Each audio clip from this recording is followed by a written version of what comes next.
So today I'll be troubleshooting one of my radiator fans that isn't working. And the radiator fans, first off, there's two radiators, one on either side of the vehicle, located just behind the small grill openings. And on those radiators, there's fans that are mounted to them, and fans have both a low and a high speed.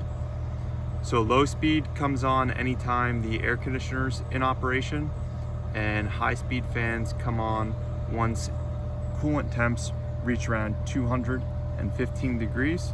So I first noticed it when I saw the coolant temp gauge creeping up on me, and it was nothing significant, but I'm definitely somebody that keeps my eye on those gauges as I'm driving around.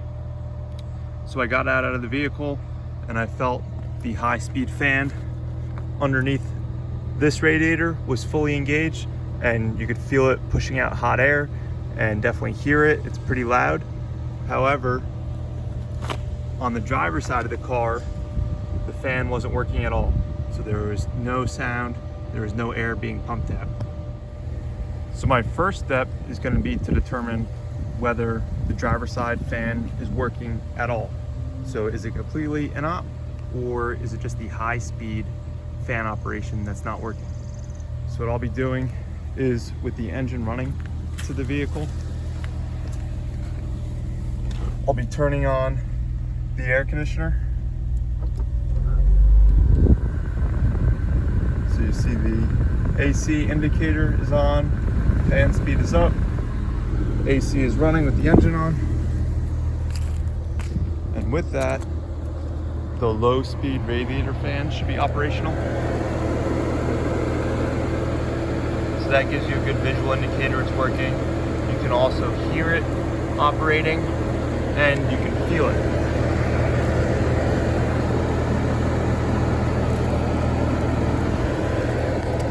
However, on the driver's side, it's not operational at all. So it could be that it's just not low or high speed working. The driver's side could not be working at all. So get back in the car. Shut it off for the time being.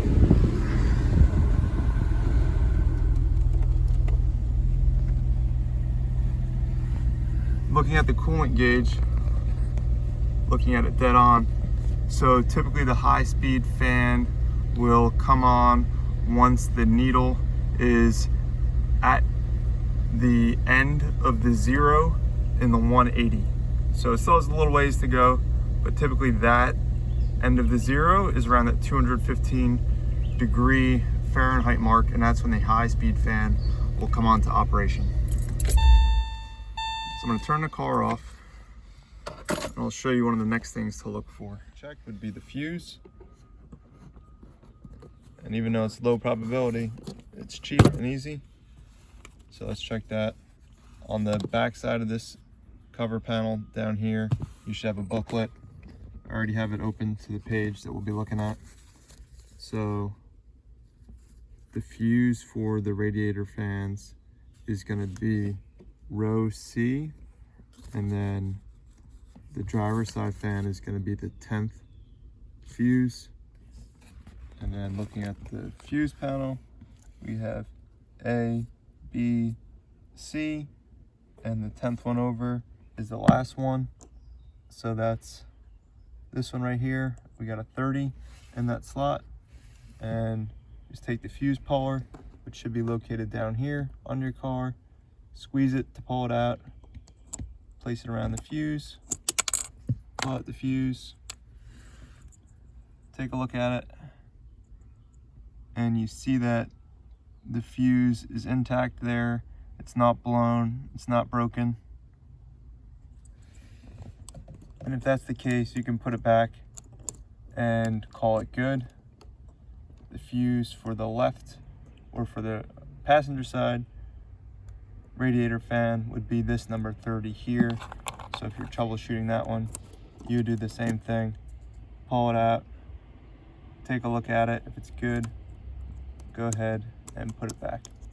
There should be a blank space between the two fuses there. So I want to find out, is there a problem with the fan motor itself? Is it a resistor or is it a relay? So this is one of the books I have.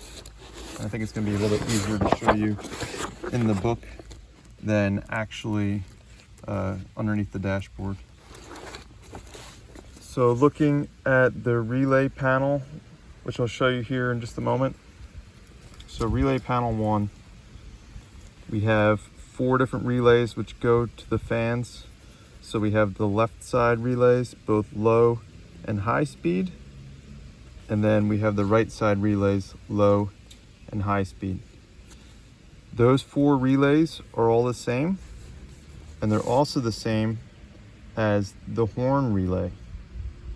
So that tells me that we should be able to swap the relays with the horn relay in order to determine if the relays are good or not. So first we're going to test the operation of the horn. All right, so the horn works. So next I'm going to swap the radiator fan relays with that horn relay and find out if both of these on the driver's side are operational. And I'll show you where those relays are located.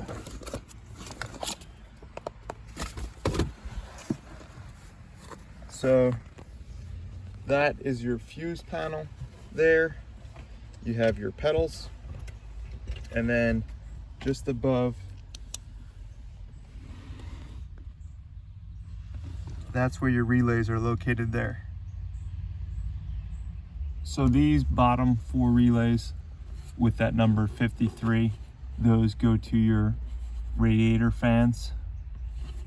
So I'll be taking one of those out.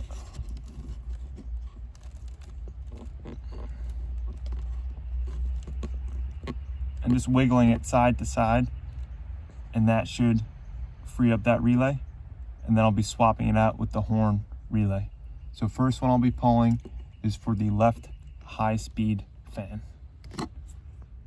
So I have the driver's side high speed radiator fan relay removed and inserted into the horn relay spot.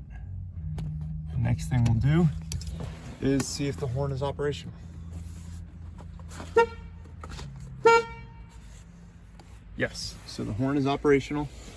So now I'll swap in that low speed relay and check the same thing. All right, so I have that low speed fan relay removed and put into the horn relay position. I'll give that one a shot next. All right, so that tells me that both of those relays are good to go, which isn't all that surprising because relays aren't all that complicated in how they work.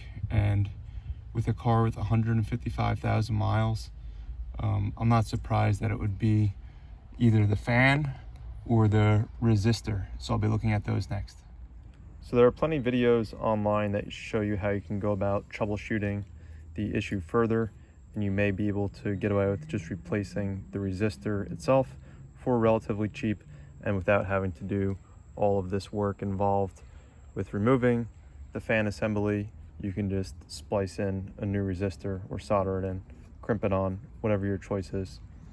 The reason why I chose not to go that route is because my original fan assembly has 155,000 miles. So with that, I went with one pulled from a junkyard that cost me around $60.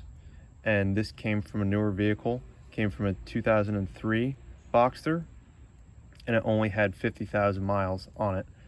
So it's several years newer, and it's been on the car for a lot less driven miles. It also came from Minnesota, so I figured the cooler climate couldn't hurt, whereas my car was from Texas with all that mileage on it. And you could tell just by looking at it, there's a couple differences. So first, the old resistor has the date of manufacture on it, so the 27th week of 1998. And you can see on the newer one, it has a date stamped 24th week of 2002. And then you can also look at how it's got different protection on the wires, whereas the other one, I just had the insulated wires without any type of rubber coating go around it. I know there's several iterations of the fan, but to buy a new one completely from a Porsche dealership is around $450.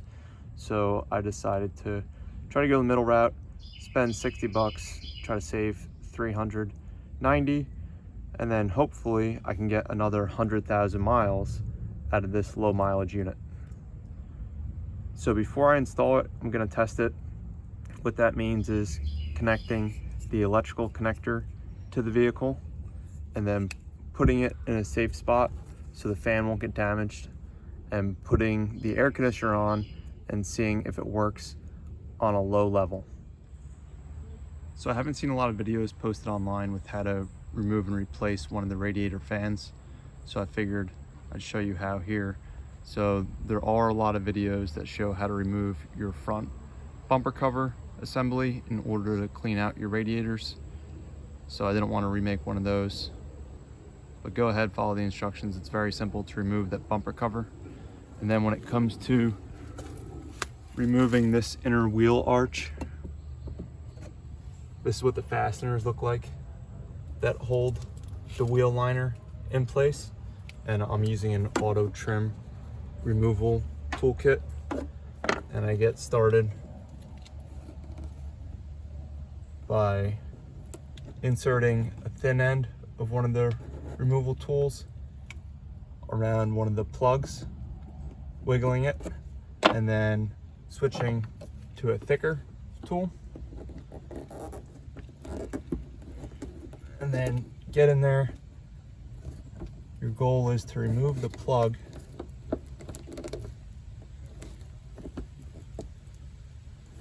and you may have to put that thinner tool behind the thicker tool in order to get some leverage on it.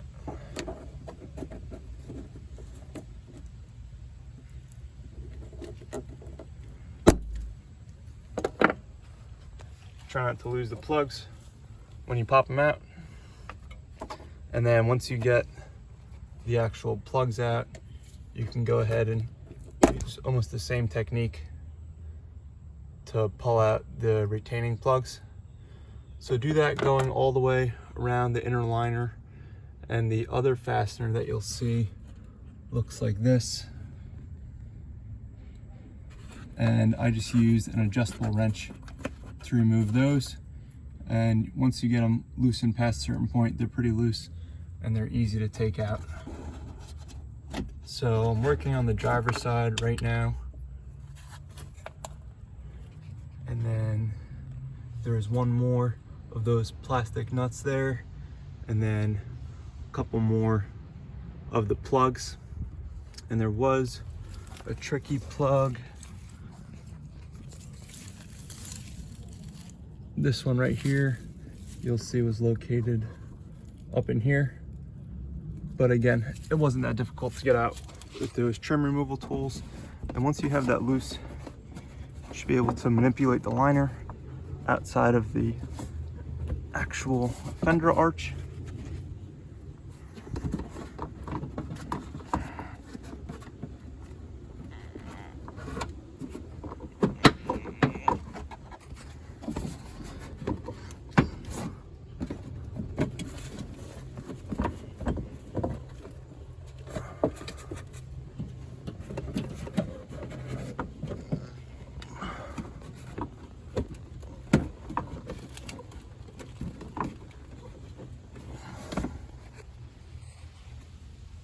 And once you have all of those plugs removed, you should be able to pull from up here.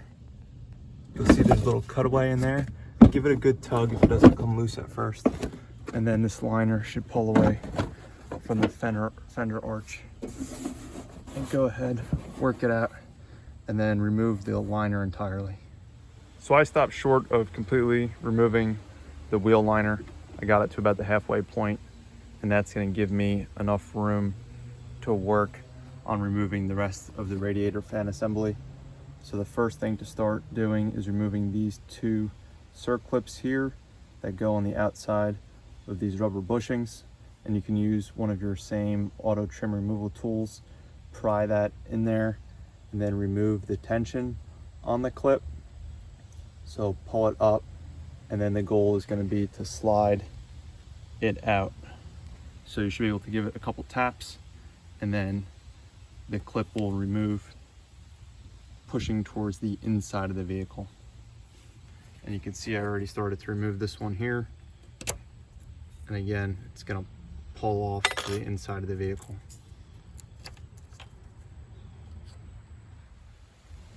Next thing I'm gonna do is working near the top of the assembly.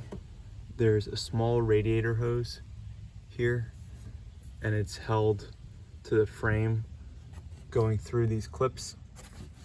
So I'm just gonna work that hose free by pushing up on it and try to get it to remove from those clips. And you may have to actually push on the tab inside towards the front of the vehicle as you're using the other hand to push up on the hose. And then in a similar fashion, looking underneath the vehicle, you'll see the resistor for the actual radiator fan assembly. It has green and white wires leading to it, and it's right behind the radiator. So with that, unclip that resistor as well.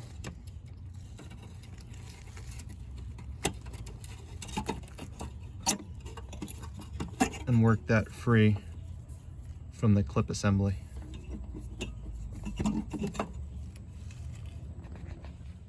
All right, next up, there's 3 bracket bolts that are 13 millimeter in size. So the first one there, and then you could trace the bracket down and around. And then you have another 13 millimeter there, and another one there. So use your socket wrench and remove those. And before you remove those bracket bolts entirely, make sure that you have something underneath the radiator and condenser assembly in order to support it. So I used my wheel and a couple pieces of 3/4 inch plywood to go underneath the assembly. And then I started wiggling out that bracket, being very careful to do so. Remember that you do have your radiator coolant lines here. So this one here goes to the hard line. You want to make sure that you don't damage that. And then you'll see other coolant lines up there as well. So just be aware of all those. And then I set it down on the support, and I was able at this point to move it and give myself room to remove a 10 millimeter bolt down here that goes to this brace. So it's got one bolt down there, and then follow the brace up, and it's got one other bolt at the top, and those are both 10 millimeters. So go ahead and remove that brace next, and then that should give you full access to completely remove this shroud assembly. Once you have those two 10 millimeter nuts removed, you can break free this vent tube here that's yellow, and that's the vent tube coming off of your headlight assembly. So just break it out of its clip there, and then you should be able to pull this brace out of the way if you need to support your radiator and condenser assembly, taking the weight off of it to give you freedom to move that brace out of the way. And before you remove the entire bracket assembly and shroud attached to it, this electrical connector here, which is going to go to your radiator fan assembly, that unclips from a little standoff right there. So you should just be able to push that off. That breaks that electrical connector free, and then start wiggling this bracket out. But just be very careful. Again, as a reminder, there's several hoses in here that you don't want to damage.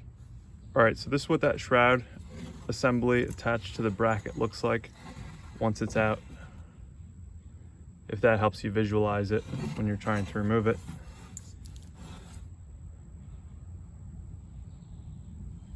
So again, just take your time with it and make sure that you're keeping everything supported. Your condenser, your radiator, making sure that when you're pulling it out, you don't damage any of the coolant lines, or nick anything. So take your time, break it free, slide it out gently, slowly. And then this is going to be the actual radiator fan assembly on the back side of the radiator. First thing you're going to want to do is disconnect the electrical connector. So you see part of the electrical connector comes from a harness up top, and then you should be able to squeeze either side of it. There's clips on either side. So as you're squeezing both of these inwards, use the lower part of your hand and wiggle the bottom half of that harness free.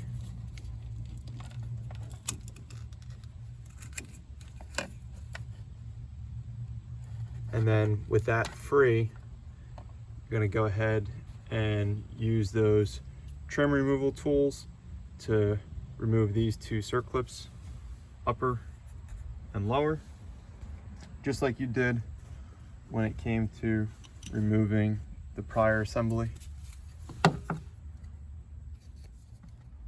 And with these, once again, I started with the thinner tool, worked that into the crack, and then I gently slid it out of the way and moved to this bigger tool here to allow me to get a little bit more on it. And then I'll be able to slide this off towards the interior of the vehicle. And then once you remove those two circlips, you should be able to pull it out. That is the back side of the fan plastic assembly here. Should be able to work it out towards you. And then again, you just want to be very careful when it comes to removing it. And make sure that you're not going to damage any of these coolant lines. So I'm going to use two hands and remove the fan assembly. So I have the new old fan assembly installed. I have the electrical connector hooked up.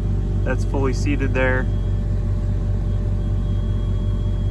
And again, it's just loosely installed. I didn't fully install it.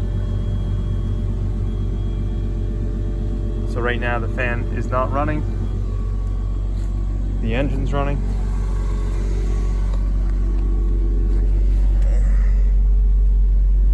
I'm gonna put the AC on.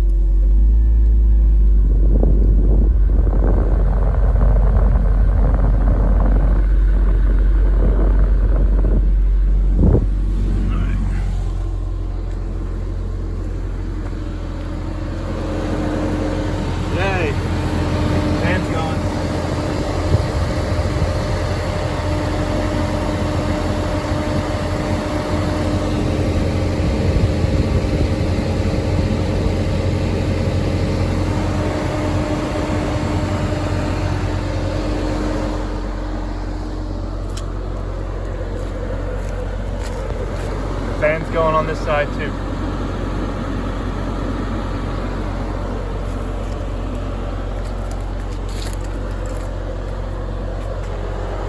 So that only cost me $60. And it's really not a bad job. A little bit more time consuming than I had initially budgeted. But it should go back together pretty smoothly. Again, just make sure that you keep things supported. And while you're in here, take the chance to clean up all the junk that's been caught in your condenser and your radiator. They pull apart with 2 T25 torque bits, and then that tab there slides out from the radiator. The torque bits there. And when I reinstalled this fan assembly, so just be very careful with these coolant hoses in here. I just kind of slid it up on an angle, and then on the top side, on the opposite side from this mounting tab, there's a little point that protrudes from it, and that goes into a bracket assembly on the other side in order to support that side up in the air. So it's fairly easy to slide back into place. So it all goes back together pretty straightforward, but the one thing I'll show you to look out for is when it comes to fitting that shroud assembly that's attached to the bracket. If you have difficulty getting those bolts back installed, it could be that the shroud assembly is getting caught up on the actual fan guard, and it's very difficult to see on the video. If you see right there how that flexible shroud isn't fully around the fan assembly, it could be that it's getting caught. So this is a good spot to look for it, and it's in the front of the vehicle towards the inside. So just get a good peek in there and make sure that that shroud is fully seated going around the fan. Once it is, installation should be fairly straightforward, reverse of the way that you had uninstalled it. And I'm a big proponent of replacing things in pairs. When one goes bad, if it makes sense to replace the other, I'll take advantage of the opportunity while I have the car apart and go ahead and replace the other fan as well. So this is one that I picked up from a local junkyard for $50, and it's 5 years newer than the original fan assembly that was on the car. So it was almost manufactured in early 2004, right at the end of 2003. And this came from a 911 Carrera with only 52,000 miles on it. And again, it does look like it's been upgraded since these radiator fans were initially introduced in 1997 Boxster model year. So I have the engine of the vehicle running, and I'm gonna go ahead and I'm gonna test it here first before I button up this side, rather than take the other side apart and then realize that this used fan doesn't work.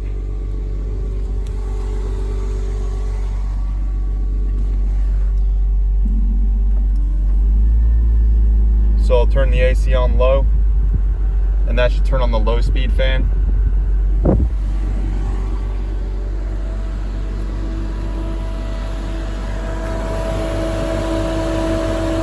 And there you can see the fan speed is on low. And again, it's a low mileage unit from a newer car.